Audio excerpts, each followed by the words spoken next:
नमस्ते दोस्तों। तो हमने क्रिकेट की बात की, खेलने की बात की और एक खेल हमारे जीवन में जुड़ा रहना चाहिए उसकी बात की। तो मैं आपको ये बताऊं कि खेलने से पहले, किसी भी वर्कआउट से पहले बहुत ज़रूरी होता है वार्म अप हो जाना। वार्म अप एक अलग चीज़ है, बॉडी को वार्म करना, गर्म करना, यानी कि आपका बीएमआर लेवल है उसको बढ़ाना। तो वार्म अप क्यों ज़रूरी है ये आपको बहुत मोस्टली पता होना चाहिए, बहुत इंपॉर्टेंट है आपके वर्कआउट से जुड़ा हुआ।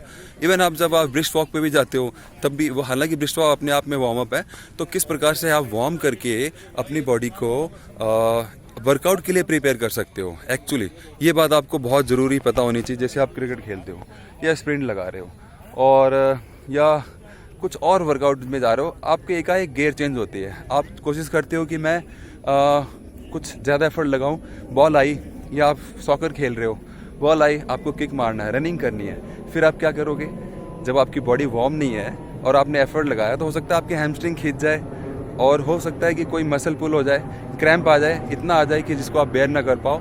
तो इसीलिए बहुत ज़रूरी होता है कि बॉडी को आप वार्म करो।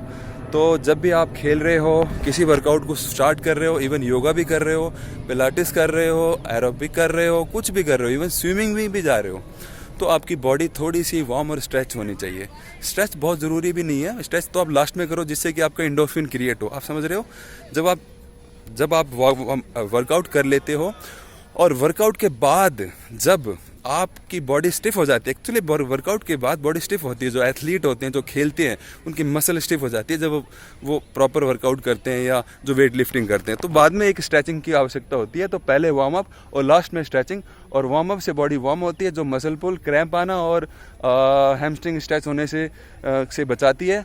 और जब आप वर्कआउट कर लेते हो, बॉडी स्टिफ हो जाती है, उसके बाद जब आप मसाज लेते हो या स्पा लेते हो और साथ साथ में स्ट्रेचिंग करते हो पहले, तो वो आपके अंदर एंडोर्फिन क्रिएट करती है, आपको रिलैक्स करती है। आपके अंदर की जो अनावश्यक जो एसिड होती है, बहुत सारे फॉर्म होते हैं एसिड के, लैक्टिक, एमिनो, बहुत सारे एसिड होते हैं। खाने में आप लैक्टिक एसिड काम में लेते हो, तो ऐसे बहुत सारे एसिड है जो क्रिएट होते हैं, जो हमारे अनावश्यक है, उसको हम बाहर एग्जॉस्ट कर सकते हैं या रिलीज कर सकते हैं, जिसके लिए बहुत अच्छा प्रोसेस है स्ट्रेचिंग। तो स्ट्रेचिंग लास्ट में, वार्म अप पहले, वर्कआउट बीच में। चाहे आप स्विमिंग भी क्यों ना कर रहे हो, हवा के लिए, कि स्विमिंग एक अलग कॉन्सेप्ट है। और अगर योगा करते हो, उसके अंदर आप प्राणायाम करते हो, ब्रीदिंग एक्सरसाइज करते हो, तो बहुत इंपॉर्टेंट है। तो इसीलिए आपको पता होना चाहिए कि जब आप वर्कआउट कर रहे हो, खेल रहे हो, तो पहले वार्म करो।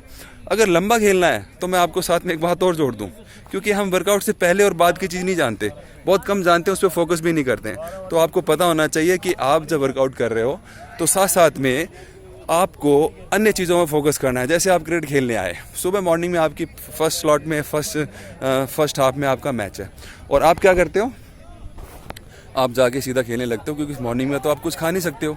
तो क्या करना चाहिए, कुछ खा के जाना चाहिए, या फिर एक इनिंग के बाद कुछ ले लेना चाहिए, जो कि आपको एनर्जेटिक रखता है। और साथ साथ में जो हैमस्ट्रिंग पुल होने के और भी बहुत सारे प्रॉब्लम होती है, खास करके एज के बाद ये बहुत ज़्यादा होती है, वो आपको सपोर्ट करता है, उस चीज़ से बचाने के लिए सपोर्ट करता है। तो खाली पेट भी, एम्प्टी स्टमक भी बहुत ज़्यादा वर्कआउट नहीं करना चाहिए, और साथ साथ में बीच बीच में ड्रिंक लेते रहना चाहिए, जिससे कि आप डिहाइड्रेट ना हो। हाँ जी, बिल्कुल डिहाइड्रेट ना हो।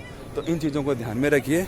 तो सिर्फ फिजिकल एक्टिविटी नहीं, साथ साथ में बहुत सारी चीज़ें लेनी है। अगर आपकी स्वेटिंग ज़्यादा हो गई है तो आपको ग्लूकोन डी आप लेते हो, बट साथ साथ में जब स्वेटिंग हो गई है तो सोडियम क्लोराइड यानी कि नमक भी साथ में चला जाता है, सॉल्ट, तो आपको लेना चाहिए ORS। ORS मीन्स इलेक्ट्रोल सबसे अच्छा ऑप्शन है, जो मैं यूज़ करता हूँ, जो मेरे को अच्छा लगता है। कुछ लोग गेटोरेट लेते हैं और स्टिंग, या बहुत सारी चीज़ें आ गई है, बट वो इतनी इंपॉर्टेंट नहीं है जितनी कि आपकी जो स्वेटिंग के साथ जो सोडियम क्लोराइड यानी कि नमक निकल गया है, NaCl, जो आपकी बॉडी से निकल गया है, वो आपको डिहाइड्रेट किया है, उसको बहुत ज़्यादा मात्रा में आपको कवर करना बहुत ज़रूरी है। वो आगे के लिए अच्छा है, क्रैम्प नहीं आएगा। जिनको खेलने के बाद क्रैम्प आता है, उनके लिए बहुत ही अच्छा तरीका है कि आप खेलते हुए बीच बीच में हल्का सा सिप लें, ड्रिंक ब्रेक में इलेक्ट्रॉल लें, और वो शैशे जो बिना फ्लेवर का इलेक्ट्रॉल होता है सबसे बेस्ट है, मेरा एक्सपीरियंस है, जो कि आपको डिहाइड्रेशन से बचाता है। जो लंबी पारी खेल रहे हैं, क्रिकेट में लंबा खेल रहे हैं, बैटिंग कर रहे हैं, लंबा शतक मारने के बढ़ रहे हैं, उनको तो बहुत ज़रूरी है। उस टाइम बॉडी वार्म होती है, पता नहीं होता, बाद में दिक्कत आती है।